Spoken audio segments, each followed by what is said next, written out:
Hey guys, আসসালামু আলাইকুম। কে কেমন আছেন? আশা করছি সবাই ভালো আছেন। অনেকদিন পরে ছোট্ট একটা রেসিপি নিয়ে চলে আসলাম। ছোট্ট একটা রেসিপি, এটা হচ্ছে ইনস্ট্যান্ট রেসিপি।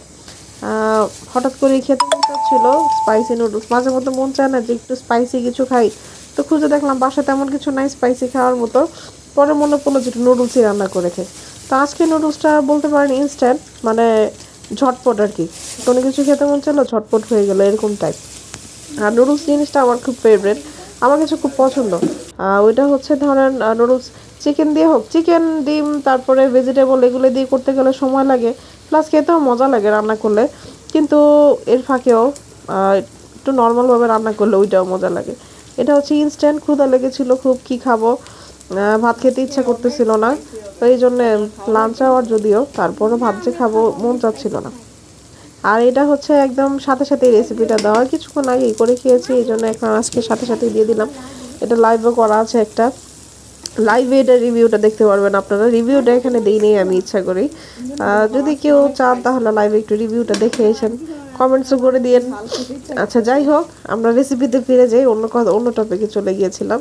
তো দেখতেই পাচ্ছেন তেলের মধ্যে পেঁয়াজ, একটু পেঁয়াজটা বেশি দিয়েছি, আমার পেঁয়াজ খুব ভালো লাগে, পেঁয়াজটা বেশি দিয়েছি। আর এটা কাঁচামরিচের উপরে রান্না করবো, এই জায়গায় আমি প্রায় 15-20টার উপরে হবে কাঁচামরিচ দিয়েছি। কাঁচামরিচটা মাঝখান দিয়ে ফেরে তারপরে ছোট ছোট করে কেটে দিয়েছি। 15-20টা কম বললাম, হয়তো আর একটু বেশিই হবে, মানে আমার এত ঝাল খেতে ইচ্ছা করতেছিল। জাস্ট বাসায় বোম্বাই মরিচ ছিল না, বোম্বাই মরিচ থাকলে আমি বোম্বাই মরিচও দিয়ে দিতাম। ওই যে বলো না মাঝে মধ্যে ক্রেভিং হয় কোনো কিছু খাওয়ার, তো এখন আমার ঝাল খাওয়ার ক্রেভিং হচ্ছিল। যাই হোক, এক চুলায় যে ফ্রাই প্যান বসিয়ে তেল দিয়ে তারপরে পেঁয়াজ দিয়ে দিয়েছি, পেঁয়াজটা একটু হালকা ভাজা ভাজা হওয়ার পরে কাঁচামরিচগুলো কেটে দিয়ে দিয়েছি। আর পাশের চুলায় আমি পানি গরম করতে রেখে দিয়েছিলাম একটা হাঁড়িতে, যাতে আমি তাড়াতাড়ি করতে পারি, এভাবে করলে তাড়াতাড়ি হয়। আর কাঁচামরিচগুলো যে দেখলেন আপনারা, কাঁচামরিচগুলো আমার ফ্রোজেন ছিল, আমি আসলে ফ্রোজেন করে রাখি মাঝে মধ্যে কাঁচামরিচ, ফ্রোজেন ছিল। আর এখন জানেন সবাই কাঁচামরিচের দাম মোটামুটি অনেক বেশি, সো এত দাম দিয়ে কিনে খাওয়ার তো প্রয়োজন নেই। যখন দাম কম থাকে তখন ফ্রোজেন করে রাখলেই পরবর্তীতে এটা অনেক কাজে আসে।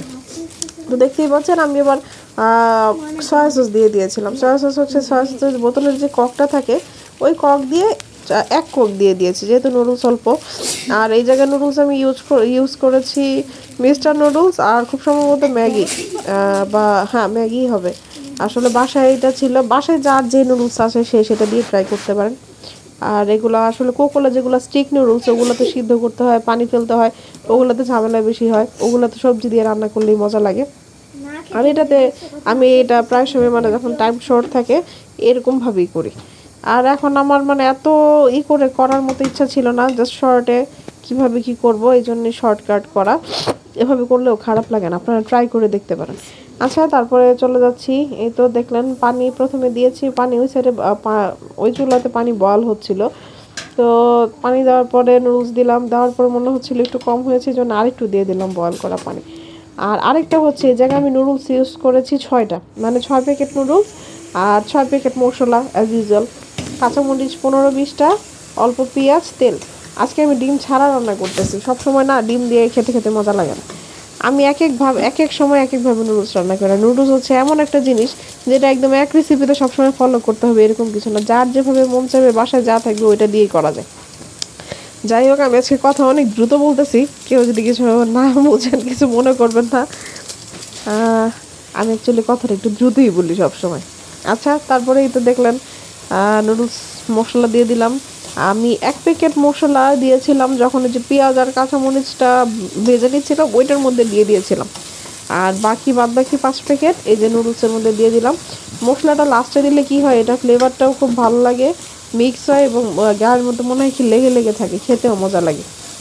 দেখেন, কথা বলতে বলতে আমার কিন্তু নুডলস মোটামুটি রেডি হয়ে আসছে। আর অ্যাকচুয়ালি আমি রেসিপিটা ধরেন, এখানে আমি যে ভিডিওটা দিচ্ছি এটা হচ্ছে 5 মিনিটের, 5 মিনিট 2 সেকেন্ড সামথিং।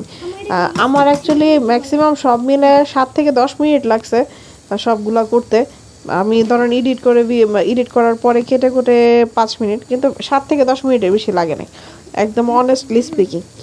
যাই হোক, এই তো দেখতেই পাচ্ছেন কথা বলতে বলতে আমার নুডলস রেডি, রেসিপি রেডি, এবং খেতেও খুব মন চাচ্ছে। ফাইনাল লুকটা এখনই দেখতে পারবেন আপনারা। এই তো দেখতে পাচ্ছেন প্লেটে করে নিয়ে চলে আসছি, আমি আমার ছেলে মেয়ে আমরা খাচ্ছি। আর ঝালটা তো আসলে সবাই খেতে পারে না, বাসায় আমার শ্বশুর আছে, উনি আবার এত ঝাল খেতে পারে না, আমি খেয়েছি আর আমার ছেলে মেয়েও খেয়েছে।